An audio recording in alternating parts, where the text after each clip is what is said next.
नमस्कार दोस्तों, बाप और अनाथ बेटा। दोस्तों, जिनके माँ बाप जिंदा हैं वो इस दुनिया में सबसे अमीर और संपन्न लोग हैं। माँ बाप ही ईश्वर का दूसरा रूप होते हैं। अगर अपने माँ बाप को खुश रखोगे तो दुनिया की हर खुशी आपको मिलेगी। दोस्तों, बस मेरी विनती है कि आप अपने माँ बाप का बहुत ध्यान रखें। हर खुशी उनसे है, हर सुकून उनसे है, हर शांति उनसे है। माँ बाप का कर्ज कोई औलाद नहीं उतार सकती।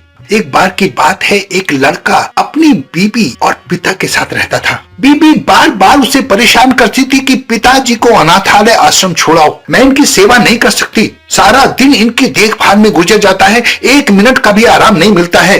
लड़का कहता था, कैसी बात करती हो, वो मेरे पिताजी हैं, उन्होंने मुझे पाला पोसा है, भला मैं उनको अनाथालय कैसे छोड़ सकता हूँ? मैं उनको अनाथालय नहीं छोड़ूंगा। ऐसे ही कुछ समय बीत जाता है। एक दिन उसकी बीबी कहती है कि पापा करते ही क्या है, सारे दिन घर में पड़े रहते हैं, तुम्हारा पैसा बर्बाद करते हैं। लड़के का मुंह बदल जाता है और अपनी बीबी के कहने पर अपने बूढ़े बाप को अनाथालय छोड़ आता है। कुछ महीने बीत जाने के बाद दीपावली का पर्व आता है। लड़के ने अपनी बीबी से कहा, दीपावली आने वाली है, चलो पापा को कुछ दिन के लिए ले आते हैं। बीबी ने तुरंत मना कर दिया। बीबी ने कहा, यहाँ मत लाना, क्या करोगे उन्हें यहाँ लाकर, जहाँ है वहीं रहने दो। बेटा मान गया कि ठीक है। एक दिन शाम को ऑफिस से आते वक्त उसने सोचा, चलो दिवाली है, पापा से मिलकर आता हूँ। आश्रम में गया। आश्रम में जाकर उसने देखा कि पापा मैनेजर के साथ खुशी खुशी गप्पे लड़ा रहे हैं। वो उसके साथ ऐसे बातें कर रहे हैं जैसे बरसों से उसे जानते हो। ये देखकर वो बहुत खुश हुआ और सोचने लगा, चलो ठीक है, पापा खुश है। तभी बेटे ने उस मैनेजर से पूछा कि मेरे पापा को कैसे जानते हो? मैनेजर ने पूछा, क्यों? क्योंकि आप दोनों ऐसे बात कर रहे हो जैसे अब एक दूसरे को बरसों से जानते हो। उस बेटे ने मैनेजर से कहा।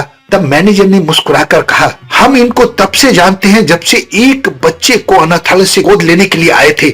उस बेटे को यह सुनकर बड़ी ग्लानि हुई, बड़ी पीड़ा हुई, बड़ा दुख हुआ, क्योंकि वो बच्चा खुद वो था जिसे वो बाप अनाथालय से लेकर आया था। वो ग्लानि के मारे रोने लगा, उसकी आंखों से आंसू आ गए और उसने अपने पिता को गले से लगा लिया और अपने बाप से कहा कि मैं इतना बुरा नहीं हूँ, जिसका कोई नहीं था आपने उसे गले लगाया, मुझ जैसे अनाथ को अपनाया और मैं अपने पिता को अनाथालय आश्रम छोड़ाया। उसी वक्त वो बेटा अपने बाप को लेकर घर चलाया। उसे एहसास हुआ कि पिता अपने बच्चों को कितना प्यार करते हैं। दोस्तों, जिनके माँ बाप जिंदा हैं वो इस दुनिया में सबसे अमीर और संपन्न लोग हैं। माँ बाप ही ईश्वर का दूसरा रूप होते हैं। अगर अपने माँ बाप को खुश रखोगे तो दुनिया की हर खुशी आपको मिलेगी।